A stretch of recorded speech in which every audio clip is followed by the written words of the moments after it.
నుంచి 1 degrees వరకు ఉంటుంది. 7 అంటే లోయెస్ట్ కూలింగ్, 1 అంటే హైయెస్ట్ కూలింగ్ అనమాట. మీరు ఎప్పుడైనా 4 degreesలో పెట్టుకుంటే చాలు మీడియం. ఫ్రీజర్ అంటే లెఫ్ట్ అనమాట. ఇది -15 to -23 వరకు ఉంటుంది. -15 అంటే లోయెస్ట్ కూలింగ్, -23 అంటే హైయెస్ట్ కూలింగ్. మినిమం 18 degreesలో పెట్టుకుంటే చాలు.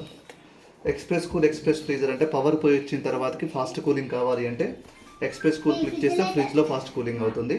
ఎక్స్ప్రెస్ ఫ్రీజర్ క్లిక్ చేస్తే ఫ్రీజర్లో ఫాస్ట్ కూలింగ్ అవుతుంది. మళ్ళీ ప్రెస్ చేస్తే డీయాక్టివేట్ అవుతుంది. ఓకే, మనం ప్రెస్ చేసేదాకా అవి డీయాక్టివేట్లో ఉండవు. ఇది లాక్ చిన్నపిల్లలు ఆపరేట్ చేయకుండా ఉండాలి అంటే 3 seconds నొక్కి పట్టుకుంటే మీకు డిస్ప్లే లాక్ అవుతుంది. మళ్ళీ 3 seconds డీయాక్టివేట్ అవుతుంది. నెక్స్ట్ కన్వర్టబుల్ మోడ్ అంటే ఫ్రీజర్ను ఫ్రిడ్జ్ లాగా యూజ్ చేయాలంటే 3 seconds ఫ్రీజర్ బటన్ నొక్కి పట్టుకోవాలి, కన్వర్ట్ అవుతుంది. మళ్ళీ అగైన్ ఫ్రీజర్ అవసరం ఉందంటే మళ్ళీ 3 seconds నొక్కి పట్టుకుంటే మీకు మళ్ళీ ఫ్రీజర్ కన్వర్ట్ అవుతుంది. ఓకేనా, సింపుల్.